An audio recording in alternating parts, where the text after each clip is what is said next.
Villagers, thank you for your love and support. I appreciate you all. Last year, we heard there were some arrests in Mali involving allegedly a French spy and some military officers, generals, who were planning to overthrow our all-in-all, the savior, the protector, the unifier, the messiah, the king of kings, the most loved, General Assimi Goïta.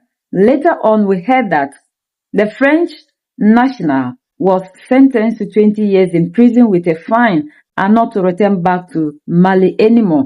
But when it comes to the two generals especially, who were Malians, nothing was said about them and there were lots of rumors.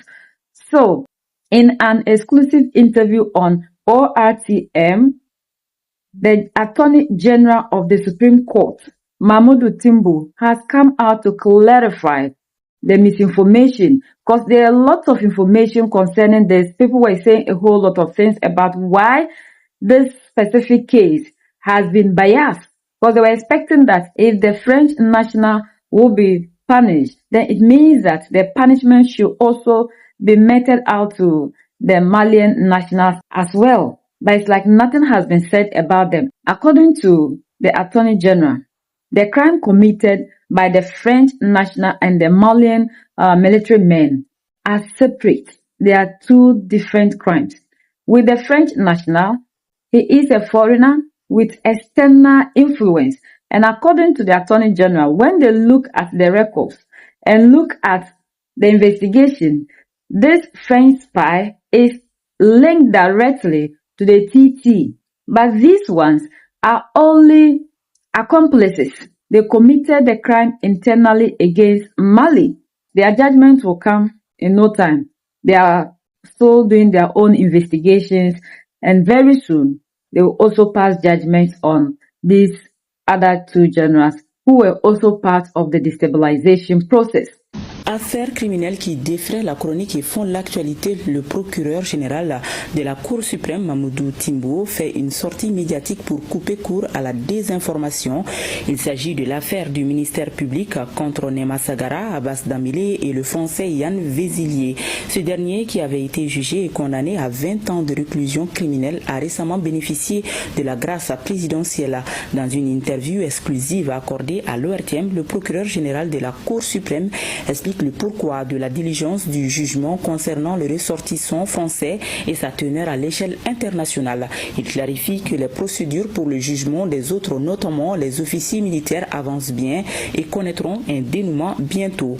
Un jugement qui sera fait par le tribunal militaire. Suivant un extrait de cet entretien exclusif dirigé par Sirabatili.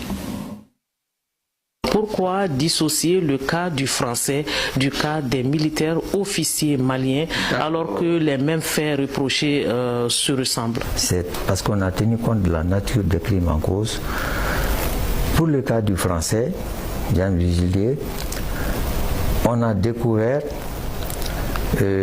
avec l'exploitation des éléments d'enquête qu'il était dans une connexion profonde avec les groupes armés terroristes. Donc la qualification juridique, n'est-ce pas? Non seulement il est poursuivi pour atteindre la sûreté extérieure de l'État, mais il est poursuivi aussi pour faire du terrorisme. Puisque au Mali, nous avons un pôle judiciaire antiterroriste qui a été créé spécialement pour traiter les cas des actes de terrorisme. Donc, ces cas ne peuvent pas être traités par les juridictions des droits communs. Les militaires qui sont poursuivis pour des infractions militaires, fondamentalement, principalement, il y a des infractions des droits communs aussi. Mais pour les militaires, il y a une spécificité qui tient aussi à la nature du crime en cause. Ils sont poursuivis par exemple pour complot contre le commandement, incitation à commettre des actes contraires au devoir, tentative d'emploi illégal de la force armée, association de malfaiteurs, atteinte à la sûreté intérieure de l'État, puisque c'est des ressortissants maliens. Donc cette fois-ci, atteinte à la sûreté intérieure de l'État, alors que pour les Français, c'est la sûreté extérieure de l'État. C'est vrai que c'est le tribunal militaire qui va juger les officiers militaires maliens. Mais dites-nous, est-ce que les procédures sont déjà engagées pour ces militaires? Oui, depuis un an environ, la juridiction, le juge d'instruction au niveau du tribunal militaire est à pied d'œuvre pour instruire cette affaire-là. Et je crois les informations qui me sont parvenues font état de ce que l'instruction a un état très avancé et très certainement bientôt on ira au règlement de la procédure. Ils seront bientôt jugés aussi.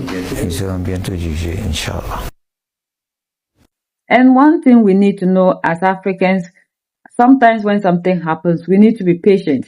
The leaders in Mali, Niger, and Burkina Faso always know what they are doing. When this thing happened, actually, when you go to the Francophone media space, there were a lot of things. People were talking against our all in all, like things that people were saying were not good. Some claimed they were analyzing the situation, but there's no way that they will allow the Malian generals to go scot-free or something of that sort, or they will be biased, because no matter what, as Africans, we should be the ones that will protect ourselves. But if we are allowing ourselves to be used by external bodies against our own selves, we should know that the state will never let us go scot-free. And sometimes we also need to be patient.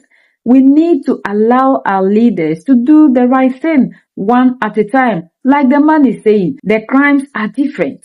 One is external and one is directly linked to TT, according to the Attorney General.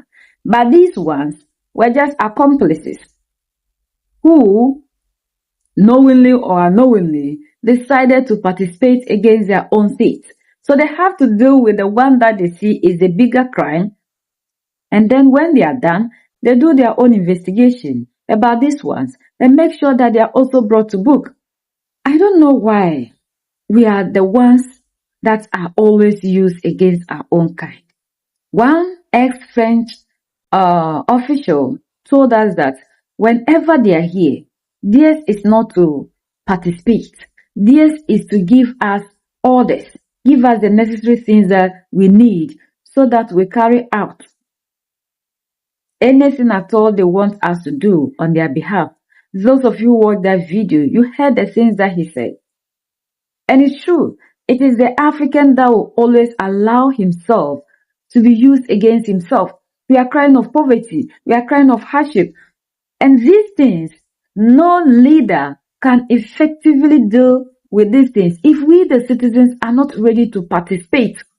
If the leaders are fighting for the total liberation of you, the African, and you, the African, is still sitting here making sure you help the person who is destabilizing you to destabilize you, how then do you expect the leader to give you the better life you are looking for? Sometimes we do things without thinking twice. And the time for us to stop singing the songs of the colonizer is now. When something happens, you hear our own kind carrying the message, singing the songs of what the colonizer is saying. Now that you know the truth, or the truth has finally come out, all the things that you have said, you cannot go back and reclaim them. And these things, people have fed that information, and it will be difficult for us to undo what we have said. That is why we need to always have patience to listen to the leaders.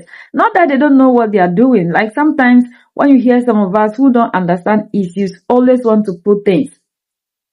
Now they have come out to clarify the information. We have seen that this man was pardoned. And the reason he was pardoned was in exchange for the Malian 82 soldiers who were defending their country. This one person came for destabilization, but the 82 are defending their countries and they were captured. And we saw the analysis that leaders gave. It was just a trap. He knew very well that I need to release these soldiers who are fighting to defend their country. How then do I go about it? If he shouldn't have passed that judgment, by now these 82 soldiers will still be in captivity. Before you come out condemning whatever that you think the leaders in Mali, Niger, and Burkina Faso are doing, and you think they are being biased, we really need to take time.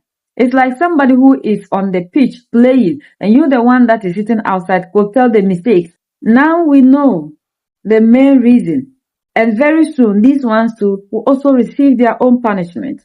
But the sad part is the African has been the one fighting against his progress. And for how long will we continue with this century systematic design that was designed for us.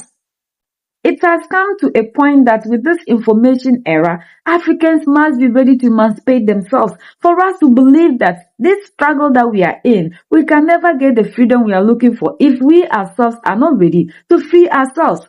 Because the leaders alone cannot free you if you, the citizens, are not ready to free yourself. We are the only ones that can set ourselves free. United we stand, divided we fall, and united we keep standing forever and ever. The greatest enemy of the African is mental slavery. So let's decolonize ourselves from mental slavery. Let's keep sharing to educate our brothers and sisters. Together we'll make Africa great for ourselves and the next generations that are going to come. So that's the latest around the world in Africa, West Africa, and in Mali.